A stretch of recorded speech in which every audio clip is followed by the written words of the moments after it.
Good morning, ladies and gentlemen. I welcome you all to the 46th Annual General Meeting of OPPI. We are indeed honored and privileged to have here with us our chief guest, Mr. Dilsher Singh Kalha, Secretary, Department of Pharmaceuticals, and our special guest, Mr. C.P. Singh, Chairman, NPPA. We shall be joined very shortly, around 11 o'clock, by Dr. Sam Pitroda, and in his absence, I welcome him. And we have another very special guest, Srimati Jaya Rao, who will be talking on the role of spirituality in leadership at the end of the session. We are also privileged to have with us other government officials, past presidents of OPPI, and there I would like to mention the name of Dr. Banerjee, Dr. Jayanta Banerjee. He is the founder of OPPI.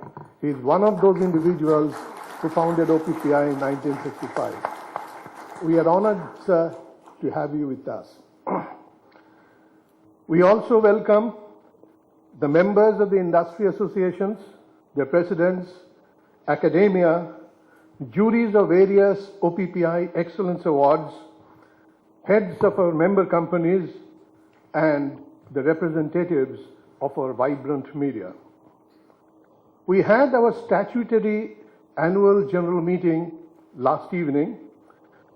I am pleased to announce that last evening, 18 elected members of OPPI, they elected the president for 2012-13 and 4 vice presidents for the same period. You will be happy to note that Mr. Ranjit Shani has been re-elected as the president of OPPI for 2012 and 13. Thank you, Ranjit. And we all know that Ranjit is the vice chairman and managing director of Novartis India Limited. We also elected 4 vice presidents, and I am happy to announce that Dr. Shailesh Iyengar has been re-elected as one of the 4 vice presidents of OPPI. Shailesh, as you know, is the managing director, India, and vice president, South Asia, of Sanofi India Limited. I am also pleased to announce that Dr. Hasit Joshipura has also been re-elected as vice chairman for 2012 and 13. Hasit, as you know, is vice president, South Asia, and managing director, India, of GlaxoSmithKline. Hasit is also chairman of the board of GSK Sri Lanka. We have 2 new vice presidents elected for the year 2012 and 13. Mr. K.G. Ananthakrishnan, President and Managing Director of MSD Group of Companies. Congratulations, Anand. And Mr. Sudarshan Jain, Managing Director, Healthcare Solutions, Abbott Healthcare Solutions Limited. Congratulations, Sudarshan.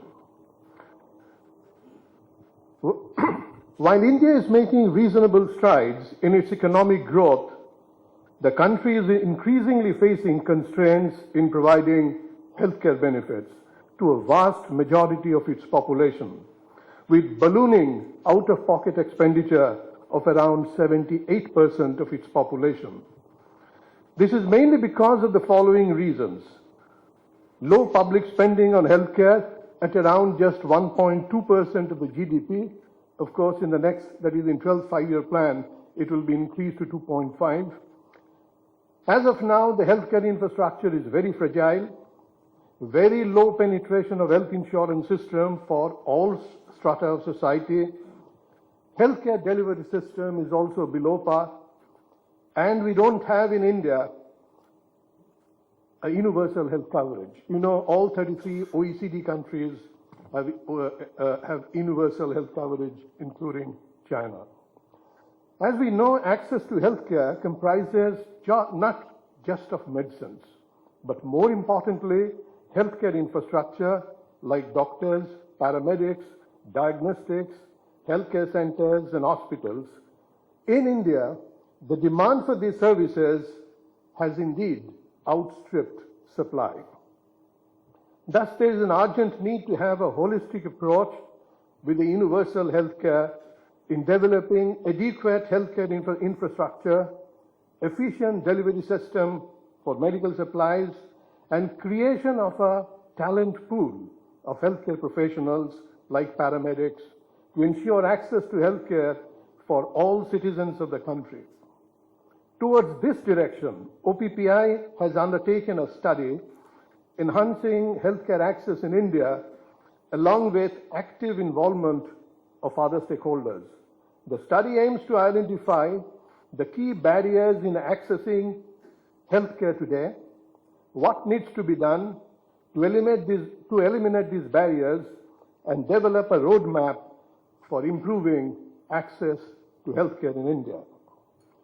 Millennium Development Goal, especially number 5, aims at improving maternal mortality ratio, which is known as MMR in the developing countries. Though the national MMR in India has declined from 398 per 100,000 live births to current level of 200, India still needs to achieve its goal of 109 by 2015. Towards this critical issue of the country, OPPI has shown its commitments by participating in a collaborative approach with the government of Maharashtra, Indian Medical Association, Rotary International, and other NGOs in a joint endeavor for reduction of MMR in the target population of the state of Maharashtra to start with. Continuous multi-channel dialogue involving all concerned to help addressing present healthcare-related issues of the country is an important facet of stakeholders' engagement strategy of OPPI. During the year, OPPI has been invited to participate in various committees of the government to address the critical industry-related issues in this sector specifically. Towards the same endeavor to chart a way forward, OPPI organized a pharmaceutical conclave on improving access, innovation, and reach of healthcare in India, in Mumbai.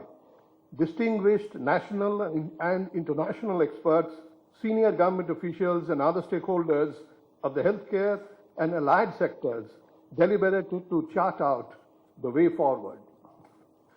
To make India a hub for research and development, apart from being the major producer of generic drugs in the world, the Ministry of Health and Family Welfare constituted a task force involving all the stakeholders to work out a short, medium, and long-term strategy for the government.